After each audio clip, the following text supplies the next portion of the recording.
Good morning, everyone. Welcome to Essentials for Public Agency Representatives.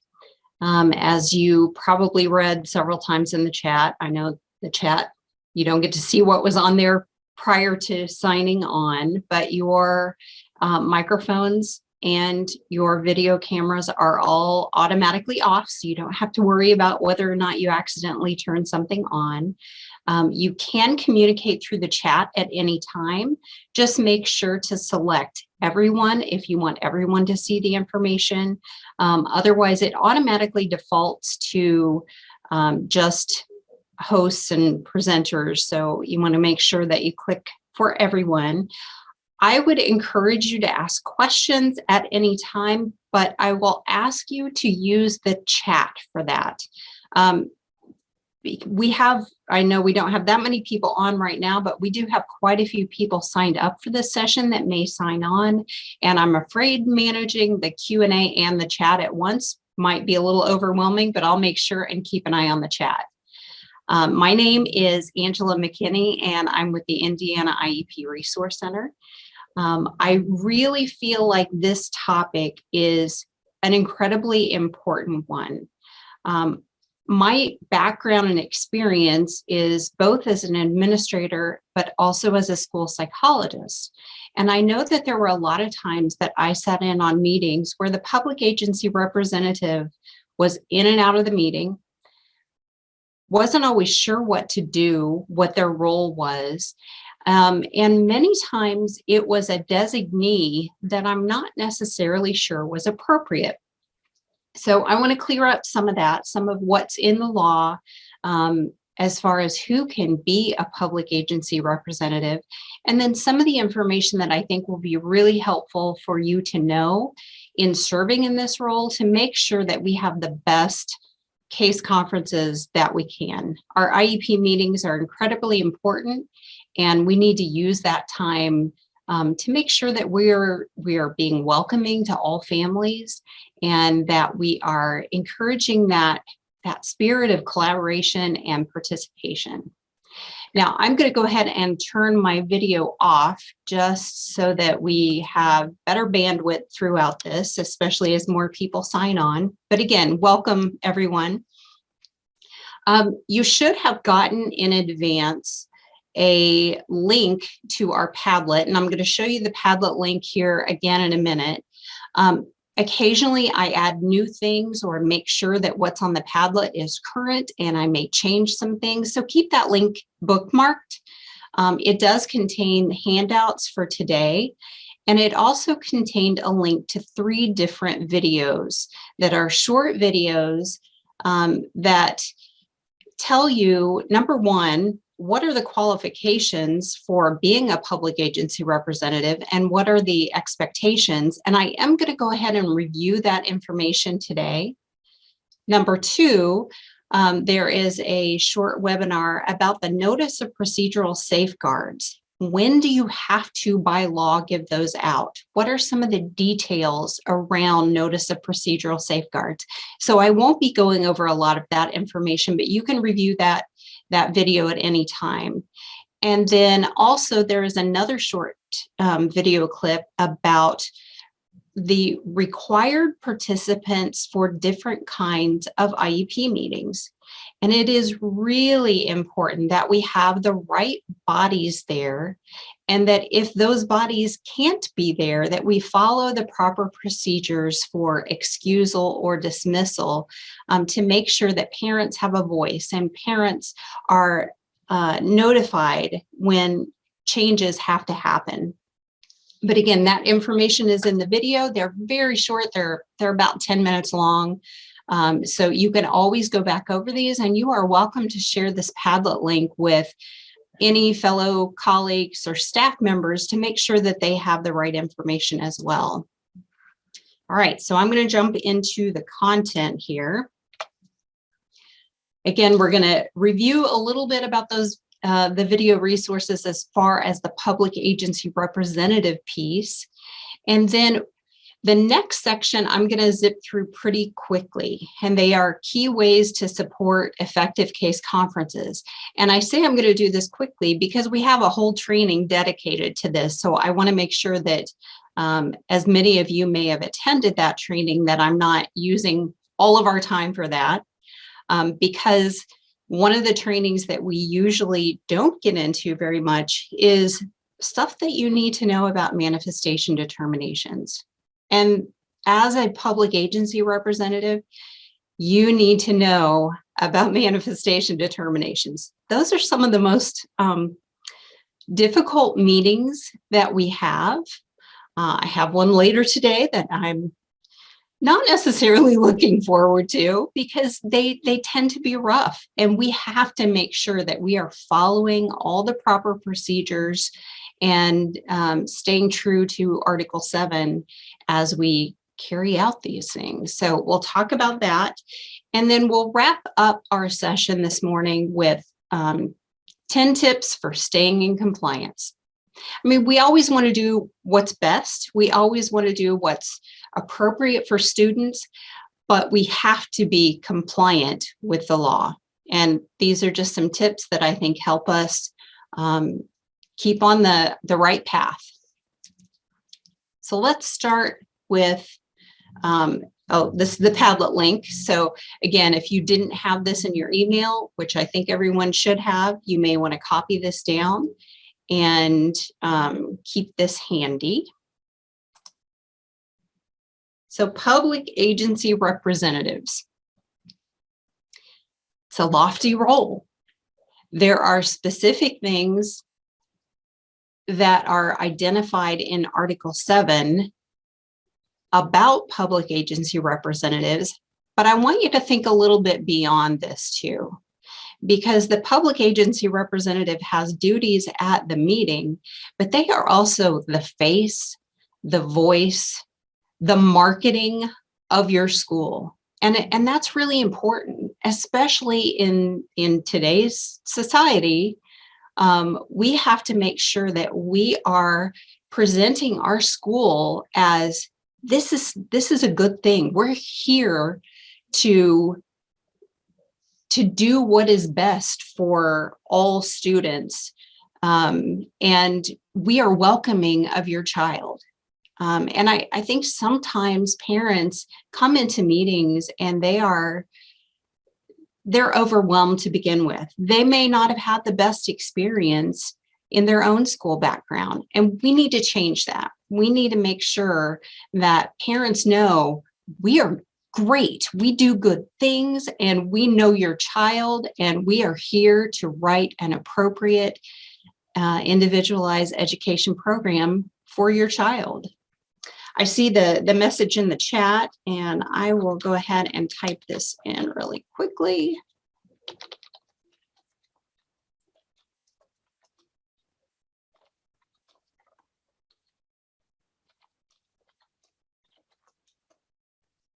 That should be the link to the PAR, unless my typing is off this morning.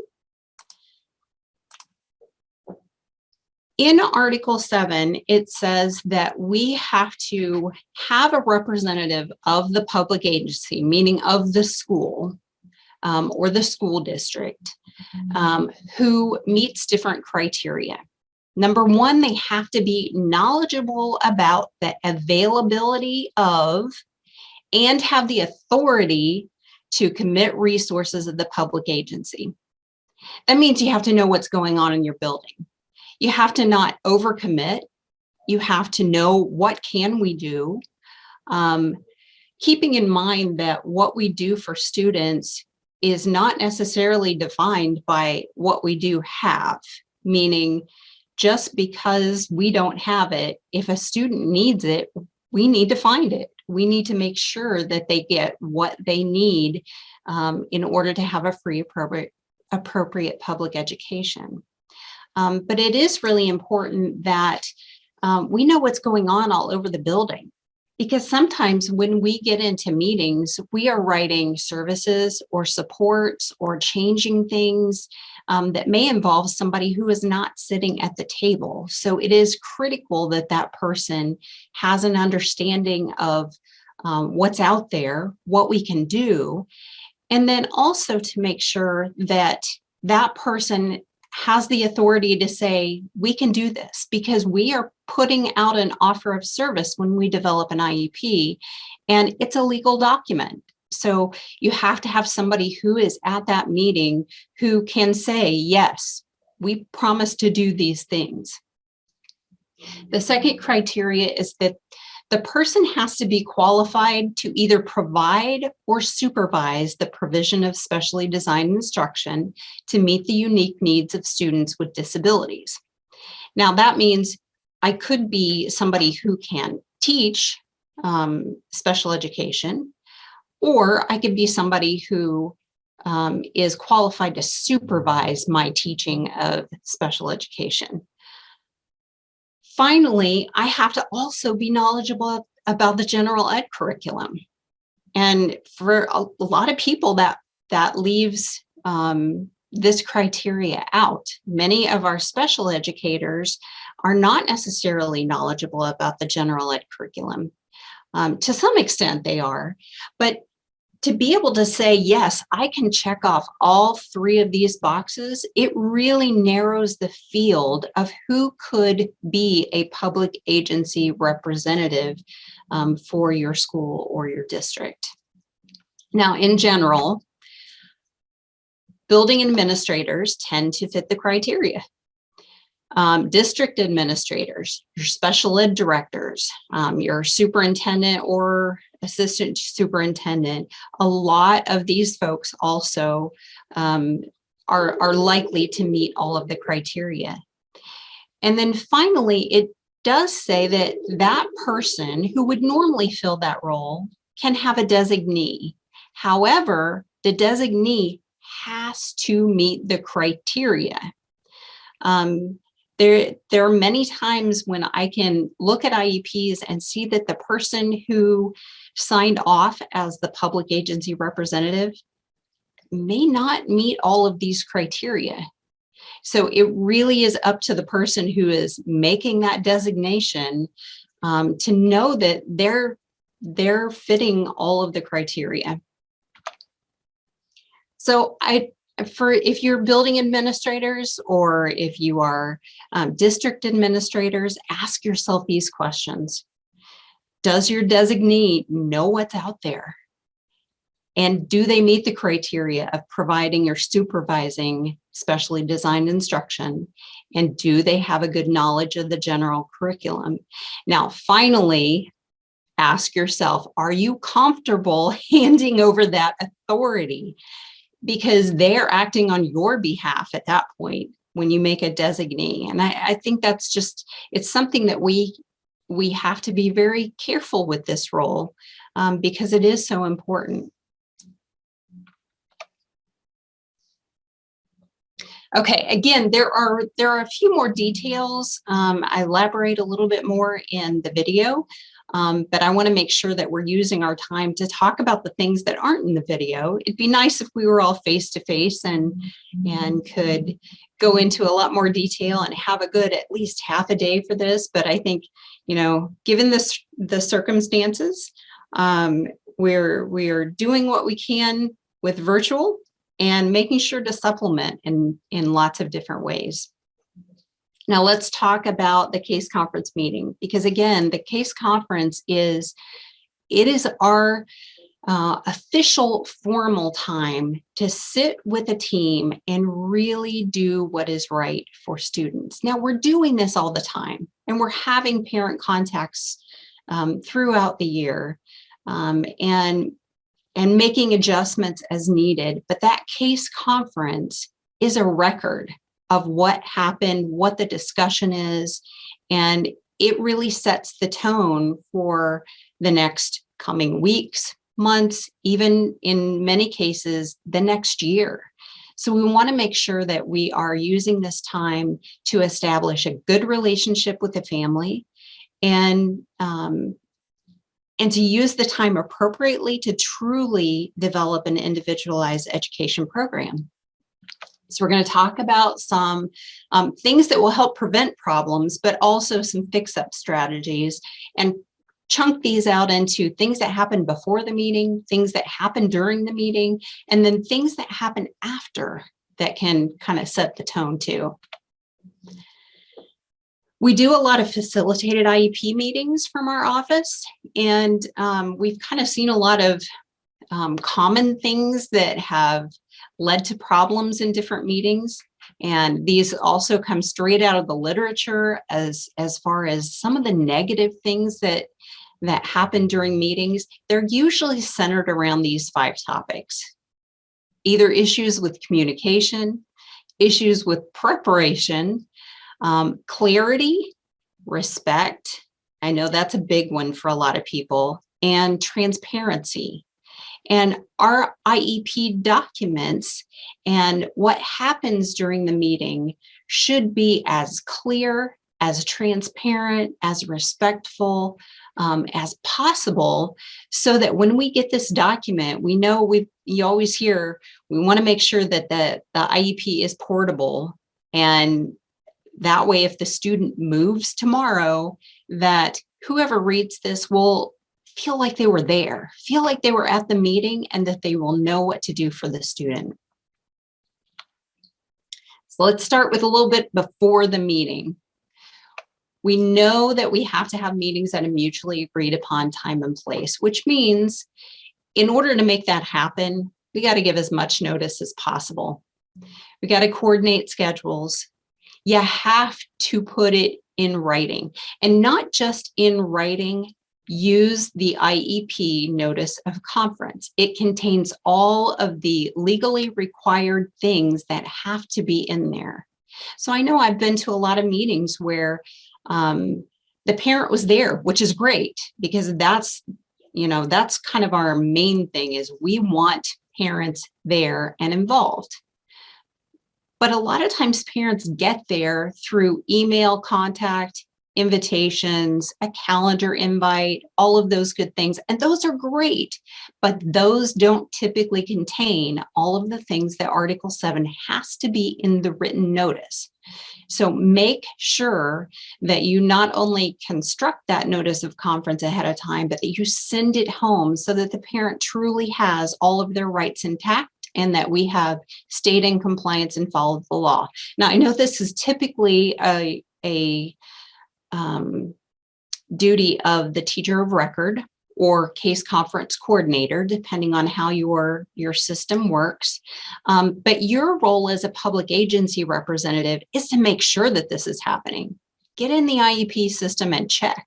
See when those notice of conferences are generated, because sometimes I'll tell you, they're generated on the morning of the conference and the parent is still there, which again is great, but that's telling me, if I look at that the parent did not get all of their legally required notification prior to that conference.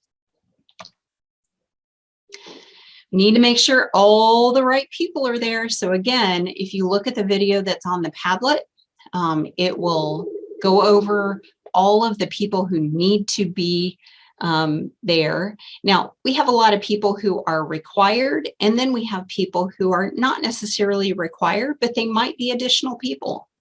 And it's important for us to know the difference. So again, check the link and watch that video if you have not already done so.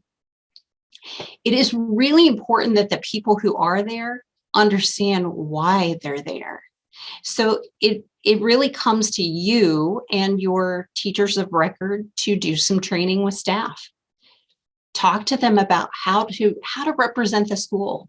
Talk to them about ways to introduce themselves, ways to explain to the parent who they are. Not just, I'm Mrs. Smith, but I'm Mrs. Smith. I have your son for English 9, and I've got some great things to tell you. You know, whatever it is, it is part of just being part of the team. But it's also important that everyone who's there knows, what are you going to contribute to this meeting? Everyone has a very important purpose. And I think sometimes we get into trouble when Somebody who's attending the meeting doesn't really know why they're there.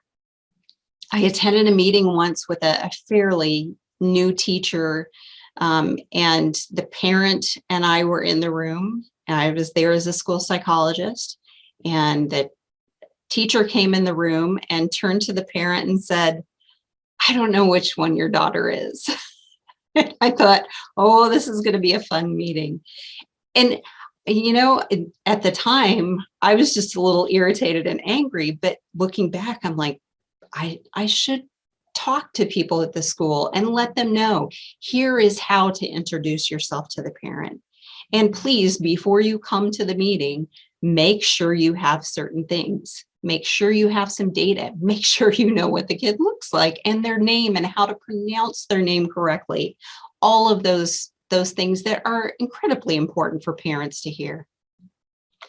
So some of the things that general education teachers need to know is, number one, they are the expert on the general ed curriculum. Nobody in that room is going to know more about fourth grade curriculum and standards and expectations and what a typical fourth grader does than that teacher from the classroom.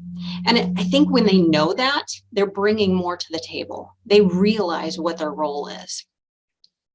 Ask them to come with some thoughts on the student's academic performance and behavior in the classroom. Some feedback on how the accommodations or modifications are going in the classroom. What does the student typically use? What do they give you some pushback on? We have some students who get extra time, and when you go to the student and say, you have extra time, they say, I don't need extra time, or they don't want things read to them. It's important for the committee to know this, and the general education teacher is often the person who can tell us that. They can also tell us about some of the things that they're doing that maybe aren't in the IEP that maybe should be. So it's, again, they're giving us some valuable information during this time. They have a really good comparison to non-disabled students, and not by calling other students out by name. Obviously, we don't do that during meetings, but to really make sure that you say, okay, here's what most kids in my class are doing. Here's what your son or daughter are doing that's a little different. And it's really important for parents to have a good understanding of not only what can their child do, what are we working with, or what are we working on that they can't yet do on their own? But how is that different? We don't want a parent to end up with a student in high school that hasn't realized just how different things are for their son or daughter. And I think the gen ed teacher is somebody who is a great person to provide this information. Have them bring data. Have them bring their attendance log, have them bring their classroom work samples, things that the parent and the rest of the team can see. Make sure that we are using that excusal, which you'll see from the video, is a formal written process, but make sure that we only use that when we absolutely have to, because the gen ed teacher can really provide input and information throughout the IEP process. They have information to contribute to present levels. It's important that they have a good understanding of goals. They're going to have some input into accommodations, services, how things can happen in the classroom. So I think a lot of times it's kind of become that practice in schools to say, okay, we're going to let them give some input in present levels and then dismiss them back to the classroom. And I do understand that subs are limited, coverage is limited, but our students are important, and we have to make sure that we are getting as much information from all of the required team members as possible. If anyone can't stay for the whole meeting, we need to let parents know in advance. Meaning, we're not starting the meeting and saying, by the way, because we're supposed to get any sort of written excusal prior to the meeting so that that person can provide that written input, and so that the parent has a chance to honestly think about, am I okay with dismissing this person or excusing this person? And they're not put on the spot.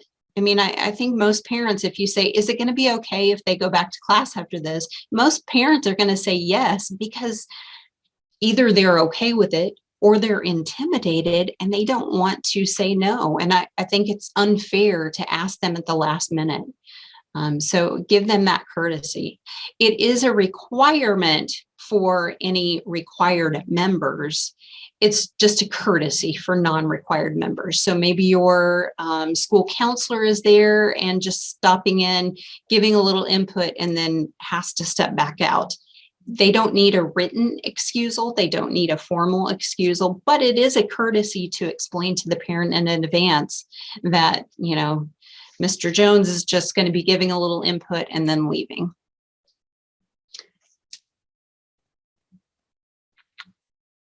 We also know we can have lots of other people there, lawyers, advocates or support personnel for parents, service providers, sometimes outside service providers that are not part of the school, friends or family members, interpreters, other language interpreters, sign interpreters. It could be a lot of different things. And parents are not required to tell the school in advance that they're going to be bringing someone. However, I always ask parents if they're going to be bringing someone because, we need to know about space. And for virtual conferences, we need to know about providing links and access to those folks. Now, the school can also invite other people as needed within their scope if they feel like that person is important. Another teacher, another provider, maybe a behavior specialist, school counselor. However, the school needs to put any of these other folks on the notice of conference. If a parent tells us in advance, we'll put those people on the notice of conference as well. But again, if they don't, it is all right. It is a parent's right to bring anyone that they feel like has knowledge or expertise about their child. But sometimes it makes for a big room. And we also know the more bodies, the more voices, the more opinions, and the more difficult challenge it is to come to a consensus about what is appropriate and what to put on the IEP. So there are times when I encourage schools to keep your numbers to the, important required members. And if you don't have to have extra bodies, then don't. If they are an important person, absolutely. If they're critical to the process, bring them in. But again, what we don't want to do is have it appear that we're ganging up on a parent, because parents are already coming in at a disadvantage, and we want to make sure to keep this as level of a playing field as possible. Make sure that we've got the size of space that will fit all of the people, and that we're not at the last minute moving boxes, moving chairs, all of that kind of stuff, cleaning up the mess from the person before us, all of that kind of detail information. We want to get as prepared as we can. We have a very limited amount of time. You've got so many meetings that you are conducting on a regular basis that anytime that we can take a large amount of information and condense it down to something that's a little more digestible, I think that's always really helpful. So if we have an outside report that we had access to ahead of time, let's not sit and read the report during the meeting. Have somebody summarizing, come up with the key points. If we have, 30 days worth of behavior data, let's put that into a quick chart or graph or something that is easier to understand than a stack of papers. If there is data that needs to be collected, progress monitoring data, current information. It should happen prior to the meeting so it is ready to go. Saves us time. And again, it's marketing. It helps us present as a well-functioning machine that is there to support your child. Think about if there's anything that needs to go home to the parent as well, or even to other IEP team members so that they can digest a little bit of this prior to the conference. Any reports, summaries, all of that kind of stuff. IEP drafts. An IEP draft is not required by law in the state of Indiana. It is common practice for a lot of school districts. So it really follow your internal procedures as far as what your district does. But just remember that there should be no surprises at an IEP meeting. We should be communicating all along the way about any major issues. So coming into a meeting and having a parent hear for the very first time about behavior issues that they're, I have parents say, I haven't gotten a single call or note about that, because now your parent is in their head.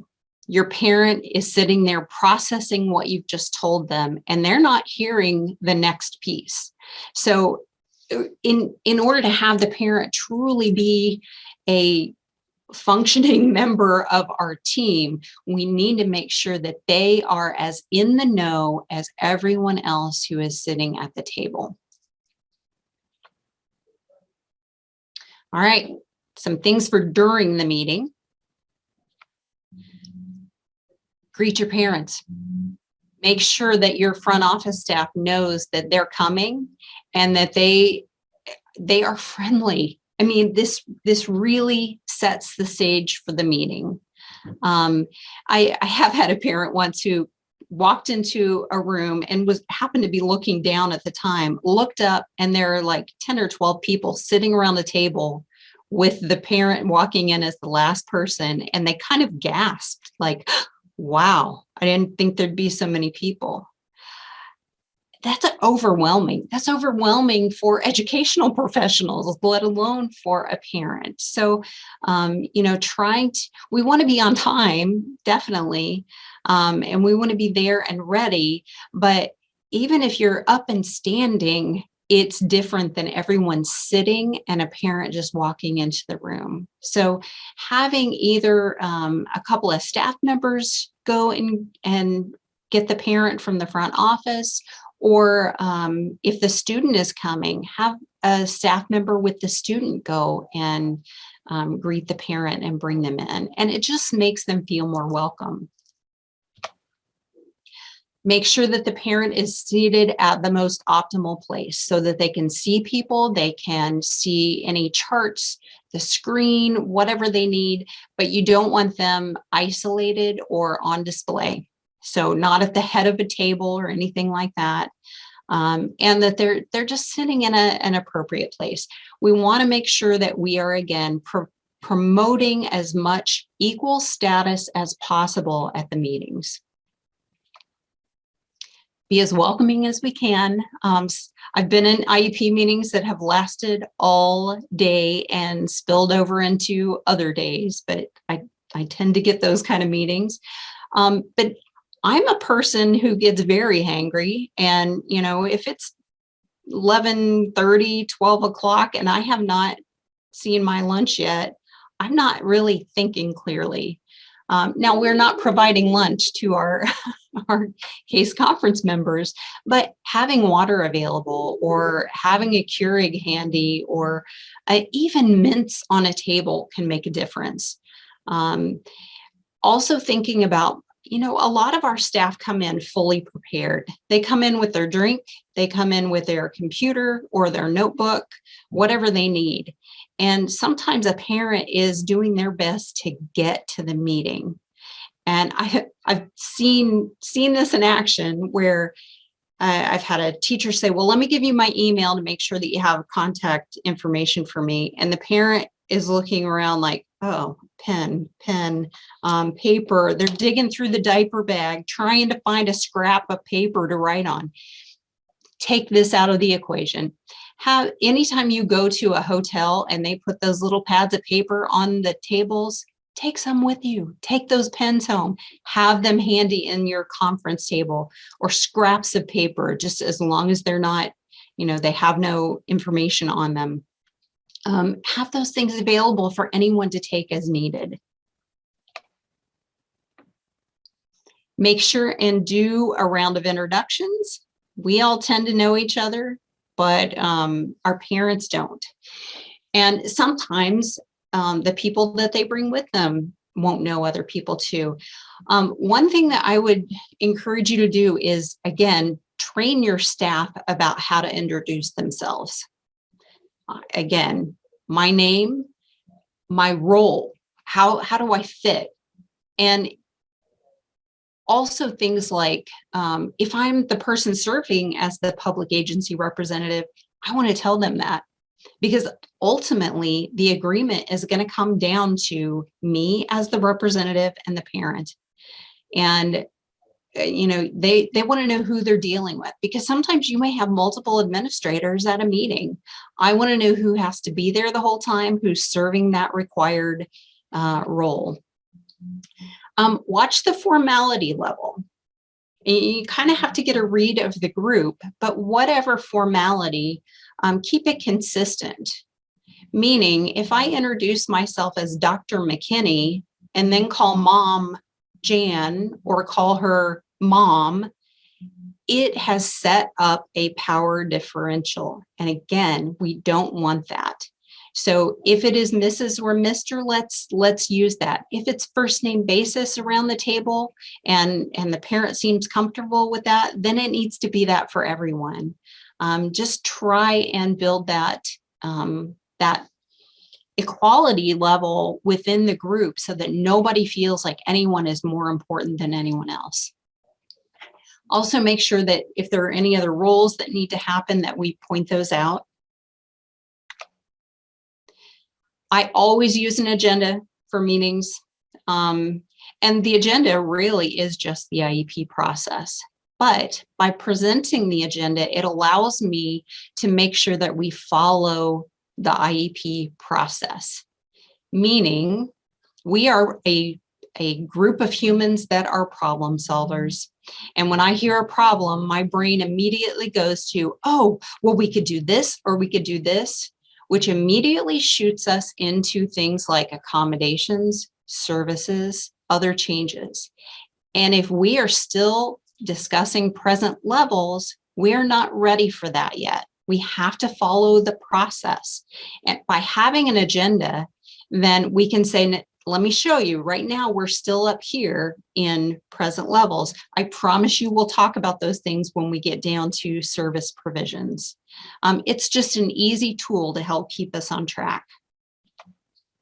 I also use ground rules for any facilitated meetings, but I would encourage you to use these on a regular basis as well.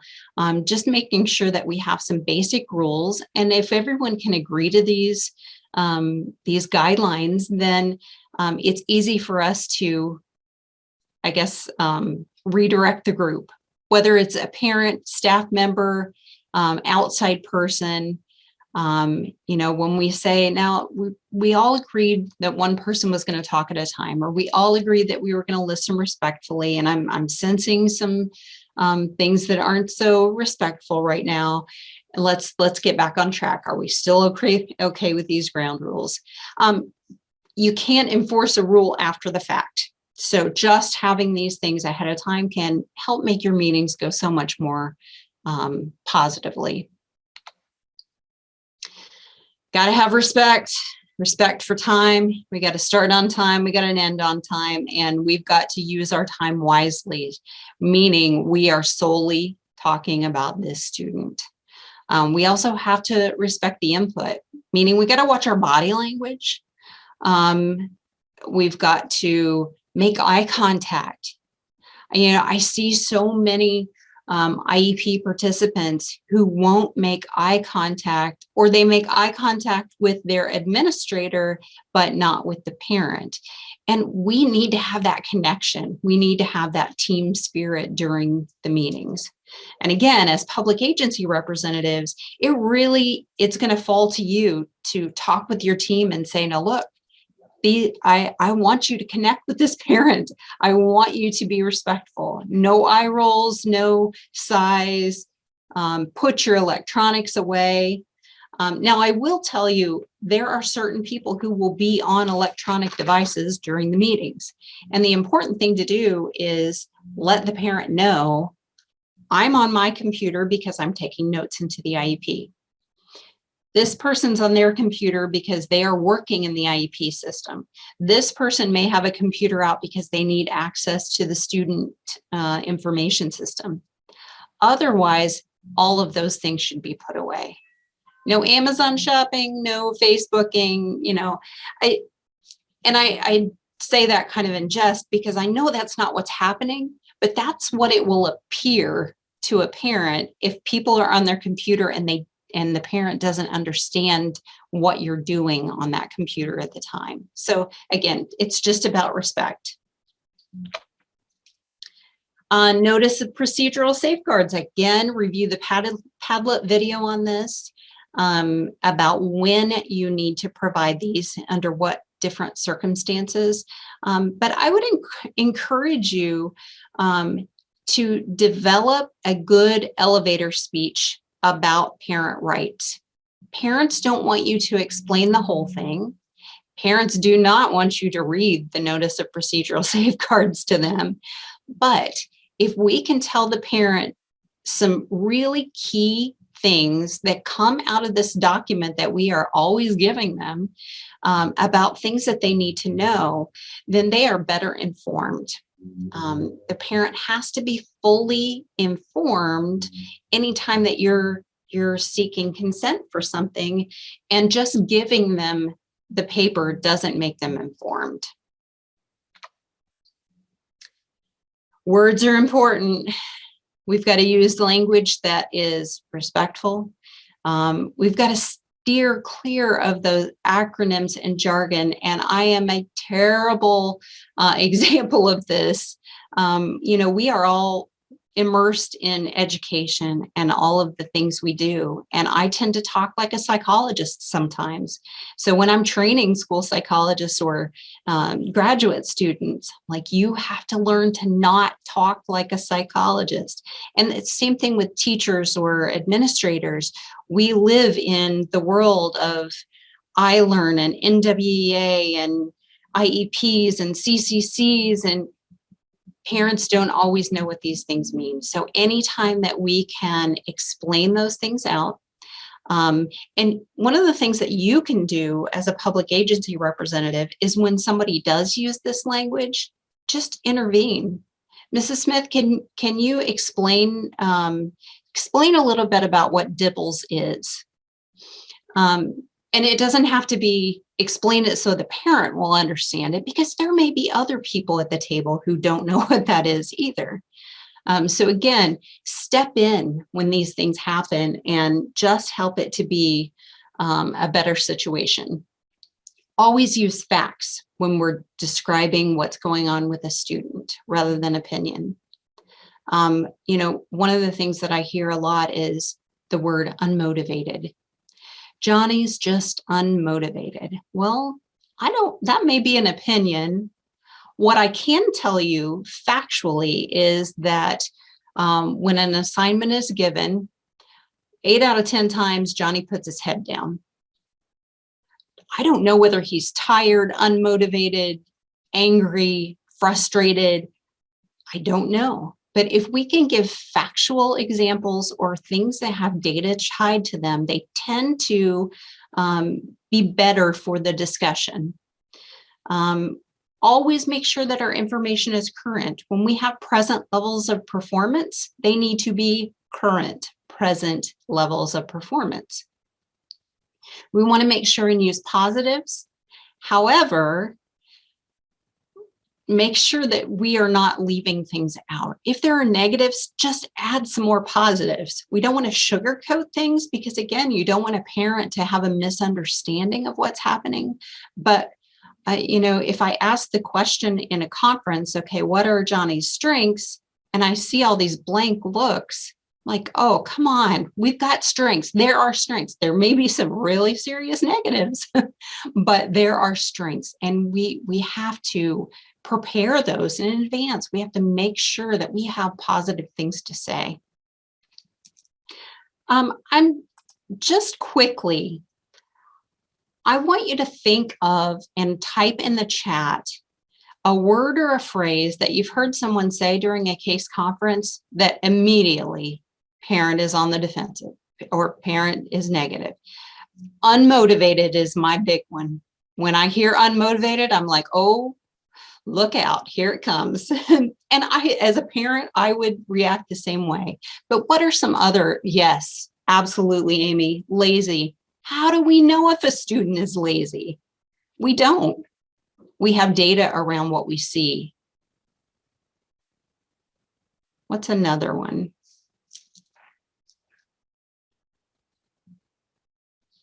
Attendance issues.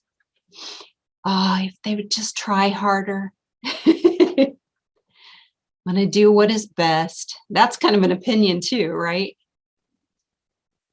Words like, and these are words straight out of the law, but words like appropriate and best practice, those are things that are a little fluffy in a lot of people's minds. I think some of the things that when I hear a parent or when I hear a school say, oh, we don't do that here. We can't do that.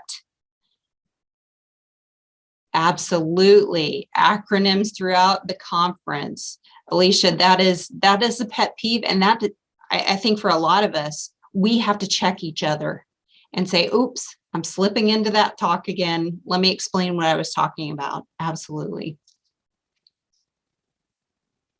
Yeah. Sometimes the eligibility descriptors can be a trigger in and of themselves. Autism, emotional disability is another big one that when we start talking about a possible emotional disability, even though it may be appropriate, it still can put a lot of people on the defensive. Okay, thank you for your participation. Use of a parking lot. Sometimes we either have issues that come up that are going to be addressed later in the process. And in that case, I would encourage you to write that thing down right on the agenda where it's going to be discussed. And that way, whoever brought it up knows, number one, you heard them. We're going to get to it. And here is where we're going to get to it in the process. And it's just a validating kind of process. If it is something that is maybe not an IEP discussion, it's important, but it's not necessarily appropriate for this group of people, then I would suggest that you put it in on a page that says parking lot. I have a chart that says parking lot, but you can do it. You can just say, I'm going to put that in a parking lot, and you can take it as a note.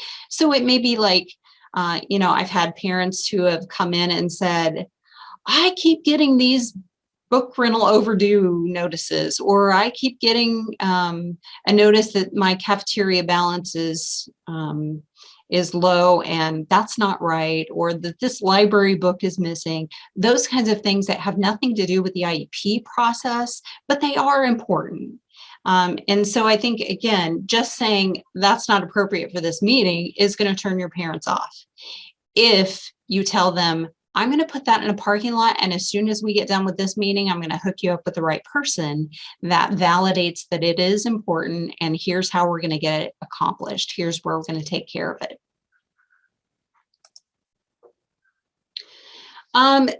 Again, I would encourage you to attend one of the effective case conference trainings for a little more detail on some of this stuff, but there are a lot of different techniques that you can use when you start butting heads, when there are differences of opinion out there.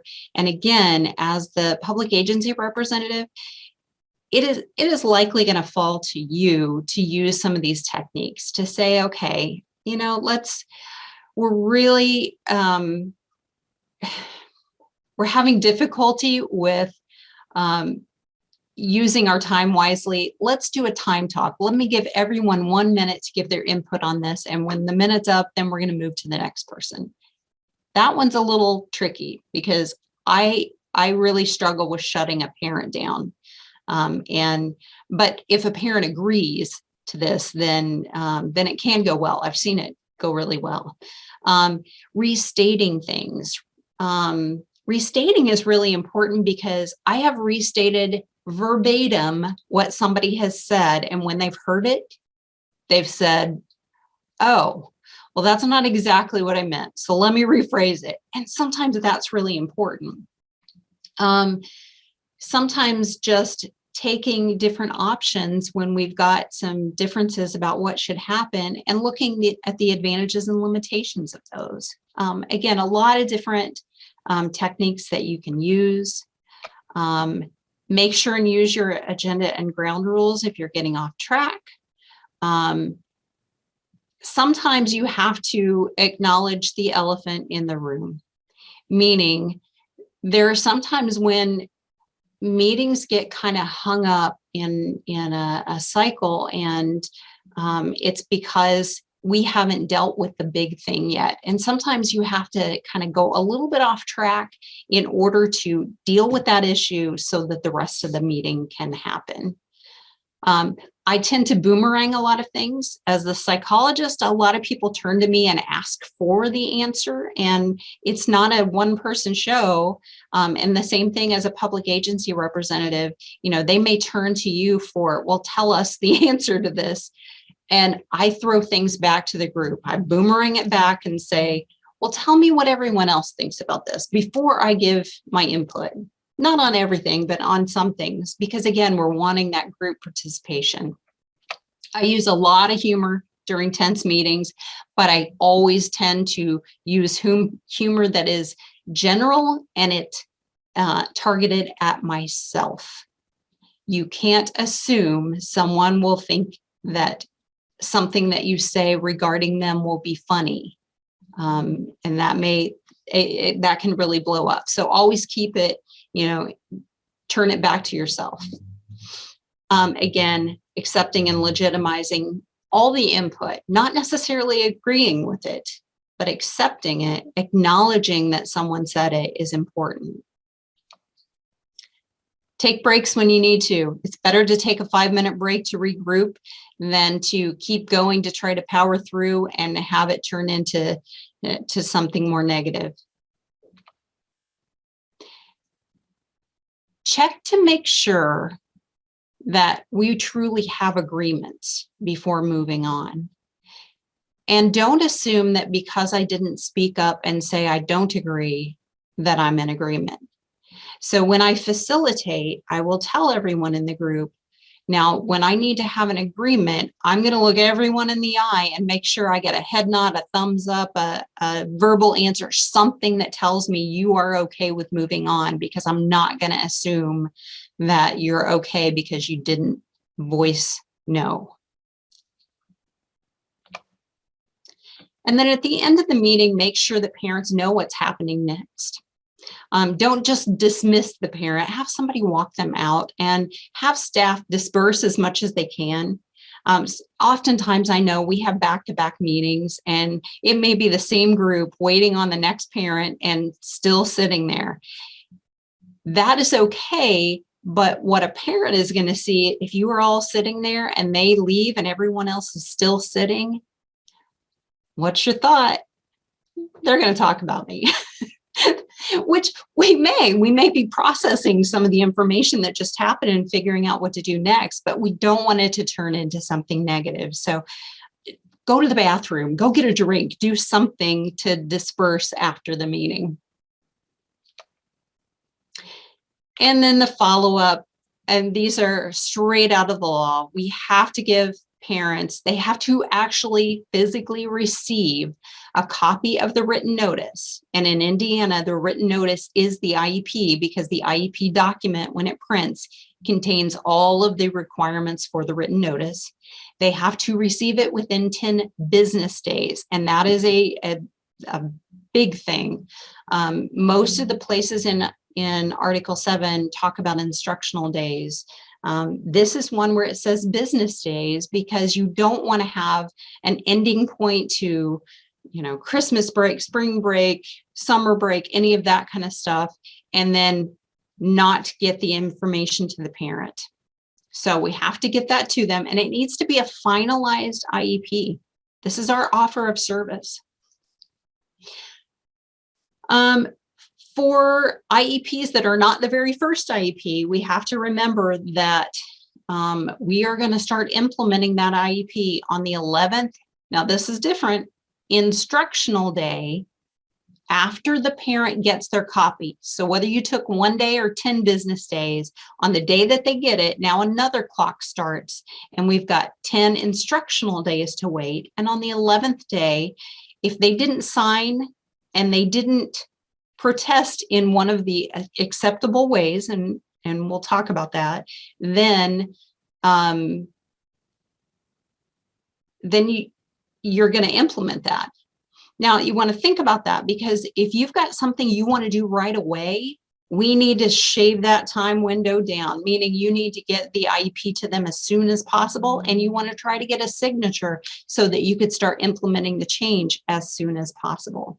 Now, the only thing that stops this is if parents exercise one of the 3 options that are always printed at the end of the IEP, and that is that they could file for due process, they could ask for and participate in mediation, or they can request a meeting with somebody from the school who has the authority to negotiate and hammer out those differences. Those are the only 3 things that will keep the IEP from going into place and keep the old IEP as the stay put.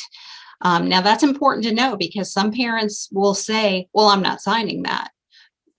I think it's our obligation to make them aware that, well, not signing it doesn't mean that it won't happen. We have to be transparent and honest with them and make sure and point out those things on the IEP. Filing a complaint does not stop the IEP from going into place. So again, rely on what's in Article 7, and you'll see all of that near the end of the IEP. I'm going to skip this one so we can get into manifestations. Fun. So we're going to take about 20 minutes and go over manifestation determinations, and then we'll wrap it up with our final tips. So we're going to go over what you need to know as a public agency representative and things that you need to do, and a little bit about how do I try to avoid these as much as possible, right? Well, you could never suspend or expel students, and that'll keep you out of this realm. However, we know that, some things happen that we are stuck with some policies, right? I would encourage you to actively try to change some of those internal policies to make sure that we are doing the right thing when it comes to students with disabilities, and that we're acting as preventatively as possible. Okay, so some things you need to know, and this is language that is directly out of Article 7. Number 1, it is an evaluative process, okay? Meaning it's not just a meeting that we have. We are using data. We are using information. We're evaluating the situation in order to figure out whether there is a relationship. It is conducted by the student's case conference committee. Okay, now that's important too. It's the case conference committee making this determination, not one person. And so it's not a decision that is handed down. It is something that as a team, we come to the conclusion of whether or not there is a manifestation relationship. And we are determining whether or not what the student got in trouble for. Okay, so their conduct, whether or not it was caused by their disability or had a direct and substantial relationship to the disability. So that's one piece. Or it could be that what they did was the direct result of our failure to implement the student's IEP. Those are big things, right? And they're not easy to always come up with the information. Oops, sorry. Now, how we get there. We're looking at removals. That is what gets us to the point of a manifestation determination. And it is important to know that any removal for even part of a day is considered a full day of removal under the law. Meaning, I send you home at 1 o'clock, that is a full day of removal. So, number one, get rid of those days. You don't want to waste those days because they will add up quickly. Now, there is an exception that if it is part of the IEP that you are, this is the procedure maybe in a student's behavior plan that says when this happens, what we're going to do is remove you for a short period of time or change things up. If it is part of the agreed upon IEP, it is a different story. However, I would use this extremely sparingly. I mean, we have some students that we know get to a point that if they could just decompress and go home a little bit early because of their medical situation or emotional dysregulation, then it's going to avoid any bigger problems. That may be a different story, but this is not going to be in most kids' IEPs. Any day of suspension is a removal as well, and each day is a full day of removal. Now, in school, it's kind of tricky. In school is typically a removal unless the student can meet both of these criteria. They have the opportunity to progress in the general ed curriculum, and they receive their special ed services that are in the IEP. Now, that is really difficult to do because if a student is in school, you don't typically have a free special ed teacher to go in and work with them for 45 minutes or whatever is in their IEP. They also have to participate with non-disabled students to the extent that they would have in their current placement. Meaning if maybe they're in gen ed all day long and they're receiving consultation services or co-teaching push-in services, then they would have to be in school suspension with their non-disabled peers.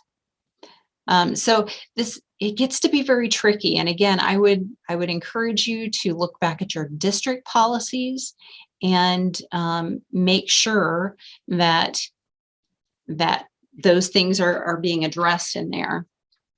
Mona asks, is it considered a removal if the child received their IEP services that day? So let's say they're sent home at 2 and they received their services already. Yes, these are only for in-school suspension. Now, if at 2 o'clock they went to the in-school suspension area and you can still say that they've met both of these criteria, that would be a different story. That would probably not be a removal. However, if they go home, if they leave the building, and it is because we have asked them to leave the building, it is a full day of removal. You also have to know that if they have transportation on their IEP, then if they are suspended from the bus, then that is considered a removal unless alternative transportation is provided. So those bus suspensions can be a little difficult. Now, we do have a lot of times where a bus suspension, maybe students kicked off the bus for 3 days and the parent brings them to school every day. That's great because we want them at school. And we hadn't said, you know, you need to not come to school. However, we should be providing reimbursement to that parent for mileage in order to compensate them for bringing to school, because we had said on this IEP that we're providing transportation to this student if they're getting alternative transportation. All right, now this one's tricky too, and I'm going to tell you that most districts just count the days and go with it, okay? But what it says in Article 7 is we're looking for a change of placement. So it is clear that if we are removing a student for more than 10 consecutive days, then it's definitely a change of placement. No question at all. However, that's usually not the case for most of our kids, unless they just did something big and they're up for expulsion. Then we know, then it's bullet number 1, definitely. Bullet number 2 is talking about our kids who get 2 days, and then later they get a 3-day, and then they get a 5-day, and now we're up for another suspension, and it is going to result in more than 10 cumulative days for the school year. Then the public agency has to figure out, has a change of placement occurred or not? Again, most public agencies just say, if it's more than 10, we're there, we're going to hold a manifestation because, you know, we don't want to be wrong, right? We don't want to make the wrong decision. However, you can see where if I got 2 days in August for smoking, and then I got a 4-day suspension in January for disrespect, right? So now I'm up to 6 days. And then May comes along and I get a 5-day suspension for pulling the fire alarm. I don't know. Thinking of all the things that I never did.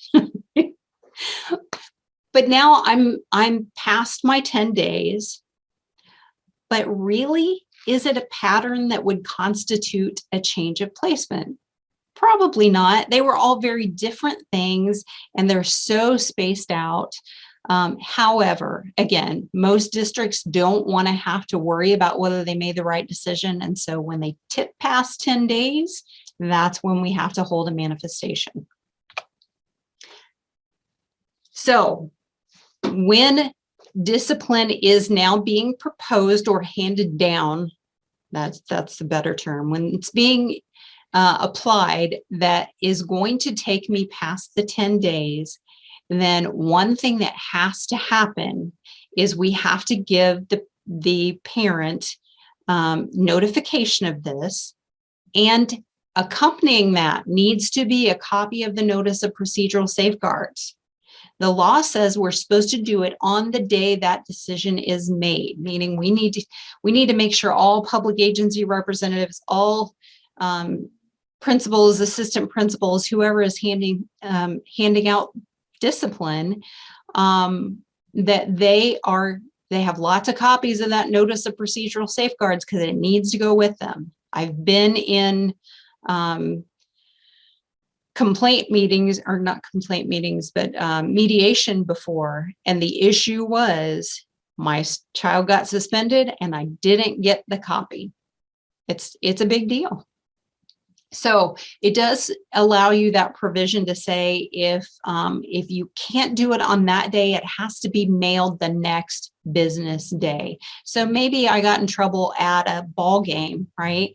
And the decision is made right there that this was big and I'm in lots of trouble for this, but maybe the principal can't get a copy of that tonight. They're going to mail it the next day. Then we have to hold that manifestation within 10 instructional days of the decision, not necessarily of the incident, but of the decision that is made to say, here is the punishment that's being handed down, and that date triggers a 10 instructional day window to hold that manifestation determination. So it's important that we keep that line of communication open. We've got to make sure that any administrators are letting those teacher of records know that this is what's happening, because we have to stay within the timelines. And it is truly a team effort to make this happen. We need to make sure that we're counting those days accurately, that those partial days aren't, they're being counted as full days. We need to make sure that if teachers have a student in school, that if they're going to provide any services in there and try to not count this as a removal, that they're fully aware and that they've got the time to be able to do this. And we need to intervene early.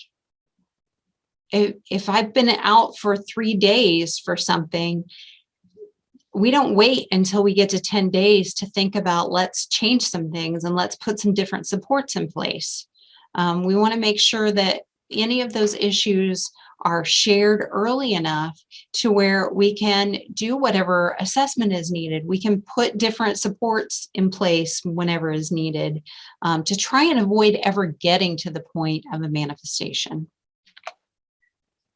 So when we're at the meeting, we're reviewing the information and we're making this decision, right? It's important that, that we have as much information as we can. This would be, looking back through the student's record, looking at their most recent evaluation, or sometimes even back further to a previous evaluation to see what are some of the characteristics of their disability.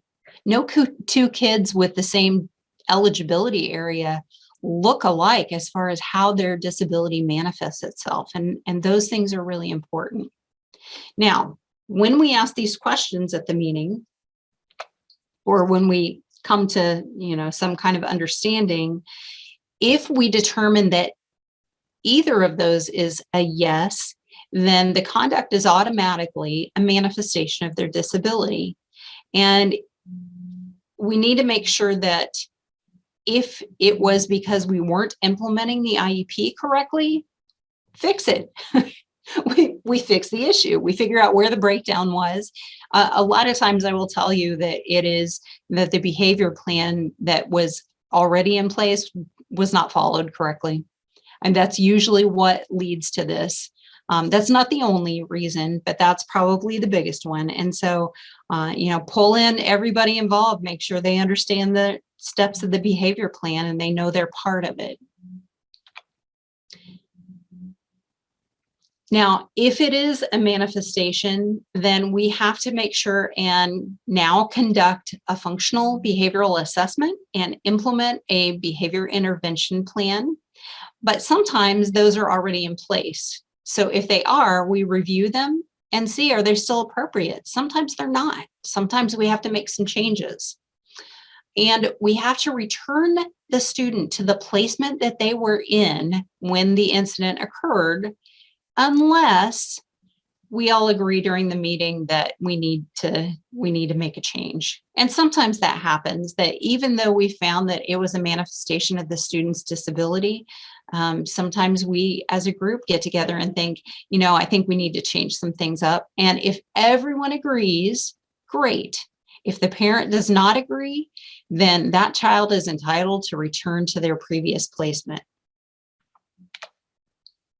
Now, there are times when we find that the conduct happened, but it really wasn't related to the disability or a failure of the implementation of the IEP.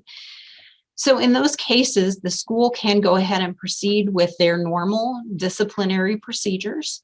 And we have to meet, we'll do it right there at the manifestation determination. We determine what does the student need in order to continue to participate in the gen ed curriculum, to continue to make progress towards their goals, and to receive any sort of functional behavioral assessment or behavior intervention services or anything like that, so that we can try and not have this happen again. I mean, that's a big thing. We need to not go down this road again, especially when we say it's not a manifestation. So in some cases, this is a student who may end up on the route to expulsion. And we have to make sure that we continue to provide them services that will keep them moving forward. So a gen ed student, say a gen ed student violates the code of conduct, that they're up for expulsion. If they're expelled, in many cases, they're done for the year, the semester, whatever the hand down is. With a student with a disability, they could be expelled. They could have a lengthier suspension. However, we still provide services in some way. And so for a lot of you, that's through a homebound or an alternative placement kind of situation. Now, there are those situations where a student has been removed to an interim alternative educational setting, and that is 45 days or less school days. And that's only for the most severe things. They brought a weapon to school, they had a weapon, they were in possession or used illegal drugs, or were selling drugs, selling controlled substances, or they inflicted serious bodily injury. And that does mean serious bodily injury, meaning I could have killed the person, right? Upon another person. This does not apply when you think the student is capable of inflicting serious bodily injury. They have to have done it in order to fall under this situation. Now, in this case, we go ahead and put the student in the interim setting. And we still hold a manifestation determination, but even if there is a relationship, we don't return the student to their previous placement. They are still in that interim setting where we're making sure everybody is safe and, figuring out what to do next. It gives us some time to figure out what to do next without putting other students at risk. But again, very serious situations only. Here's what to tell your teachers. Please bring data, just like any other meeting, and bring specific behavior data. Have you seen some things related to this? What have you tried in the past? What has worked? What has not worked? And then also specific things that are related to characteristics of the student's disability. Again, that is an important one for us to know. Not all kids with ADHD are impulsive. Some are. I need to know what you see in the classroom that tell me whether this student tends to be impulsive, tends to be hyperactive, tends to be disorganized. Tell me what it looks like for this student. So again, we want to make sure that we have good communication, and the communication is a preventative thing, making sure everybody is aware of the behavior intervention plan. Make sure that we keep everybody on the same page. So your teachers of record need to know their responsibilities. And I think this is in Indiana, our teachers of record do a really good job about either making sure people understand the IEP, or they provide the IEP at a glance to anyone who is interacting with the student. The behavior plan is a little bit different, and I think that's just something that it takes a little training. When we've got a student serious enough to have a behavior intervention plan, we have got to take a little time to sit down with all the people involved and say, I may not always be there, so whoever is there with the student needs to know, if this happens, here are the steps. Here are the things that help positively support the student so that they don't even get to the point of that behavior. Here are the things that we can work on teaching, all of that kind of stuff. During the meeting, this is not a disciplinary hearing in the same sense that if a student is going to say, I didn't do it, right? That is outside of this meeting. That would have already happened. If in this case, your administrator would have already met with the student, figured it all out, gotten all sides, and said, you are in trouble for this. And that's what the committee needs to just assume.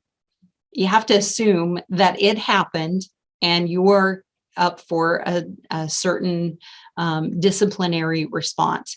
So review the information that you have, but I would not rehash the behavior incident itself in too much detail, because again, the student or the parent or anyone else could plead their case, and that's not what the role of this committee is. We are just there to look at the connection between the behavior and the disability and the IEP as well.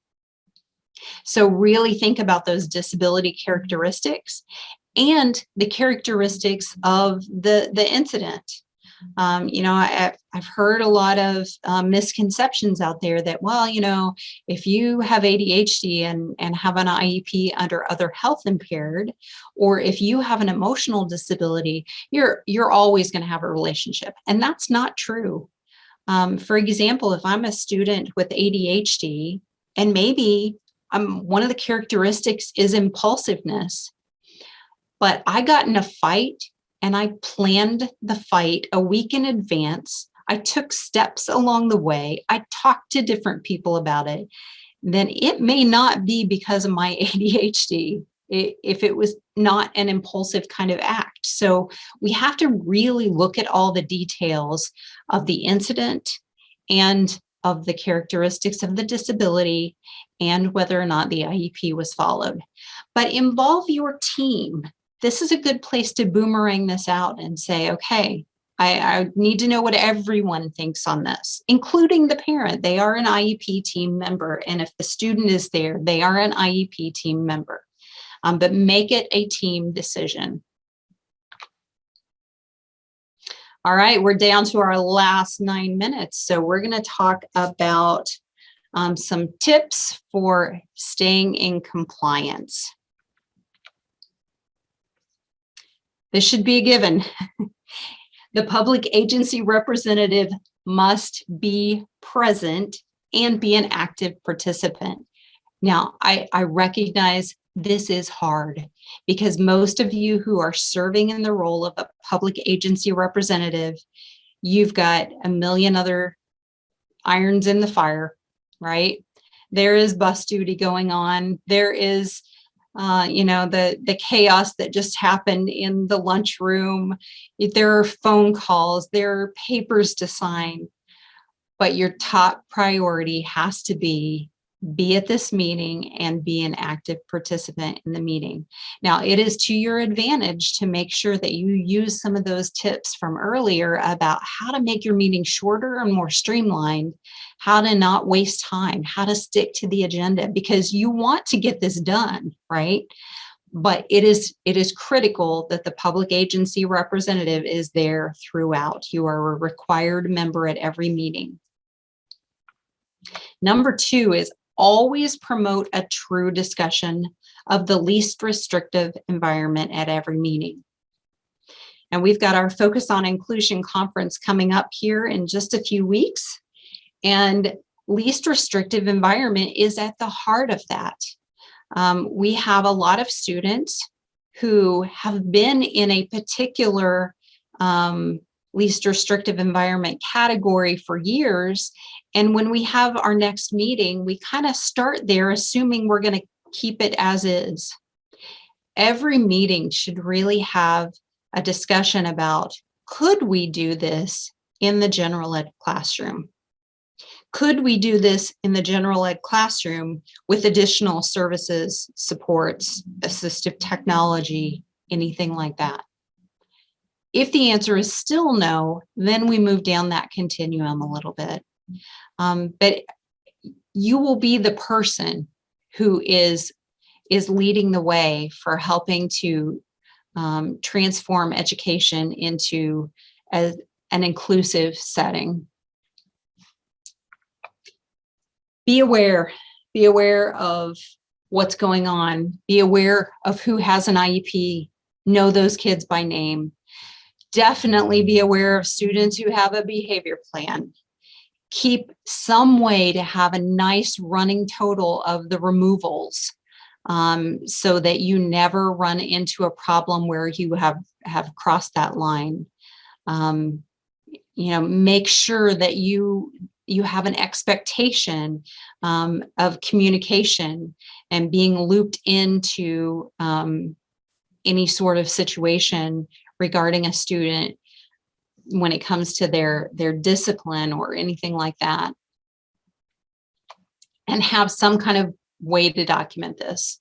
So there are some schools that have a mechanism in place to say, okay, when our gen ed staff get a copy of the IEP at a glance, they sign off on it, or that the teacher has a way to make an entry to say, I provided the IEP at a glance to these staff members, something to really cover that you're doing what it is that needs to be done as a school. And again, as public agency representatives, you're not doing all of these things necessarily, but you need to make sure that the staff who are responsible for these things are doing them. Making sure that accommodations actually happen. Making sure that staff that need additional training regarding a specific student or a specific disability or a procedure or a piece of technology, that those things are happening and that those things are documented. And then any interactions with parents. Now there's a way to document any sort of parent contact in the IEP system.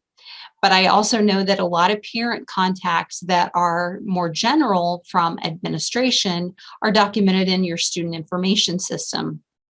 Just make sure it's documented somewhere. And, I say and a million other things because you're keeping track of so much. And I know everyone who is on here today is working their tails off to make all of these things happen. And it has been a rough couple of years. But taking a little extra time to document things will truly help cover you and avoid some bigger issues later on. If you do classroom walkthroughs as part of your role, then try to find a way to look for IEP implementation into those walkthroughs. I mean, you're doing that naturally in special education classrooms, but when you go into general education classrooms, looking for the accommodations happening, looking for behavior plans being implemented, looking for specially designed instruction. Not all specially designed instruction is delivered by a special education teacher. Much of it is delivered by our gen ed teachers, but it is designed by our teams led by the special education teacher. Just know that what is inspected is respected. If they know you're looking, it's got to be happening. Try to be the expert in Article 7 in your building. I don't know how many years that I have fallen asleep with Article 7, just sitting in bed and reviewing some pieces, when the revisions first happened. But try to be the expert. It is a PDF and it is a searchable PDF. Search things out. Call our office. Call the Department of Education. Make sure that you understand what is in there. This is a big one. Try to find that balance between what everyone wants and what the law says. It is our duty to provide a free, appropriate public education, not just to make people happy. And I would always encourage you to work with your parents on these things. However, sometimes what a parent asks for is not appropriate. And we can't offer something that is a free, inappropriate public education. We're always looking for FAPE, not FIPE. So make sure and have this discussion, but do what is right, not always what is easiest to do. Be aware of all of those key timelines that are out there. Those things are really important. And again, business, instructional, that can be really confusing. So reach out if you need any support on this. Always consider that There are other areas besides the core classroom where we may need to think about, how does the IEP affect this? Anything that is part of a student's educational life is subject to the IEP. And we've had districts who've experienced issues with things like not implementing a behavior plan after a student was got in some trouble during a ball game or something like that. So just think about these other areas, and are there things that we need to do to support all students? And reinforce that message that all means all. We want all students, all belong, all participate. And sometimes that means we need to make changes in order to ensure that everyone can participate. Just because we've said you can come doesn't mean that everyone has access. And sometimes it takes us going above and beyond to make sure that our students with disabilities, our students from any marginalized group can truly access all of the great things that we have in schools. All right, I hope this was helpful. I am going to share here. I would ask that each of you complete an online evaluation. I promise you it is very, very quick. And I will try to type it in the chat here as well.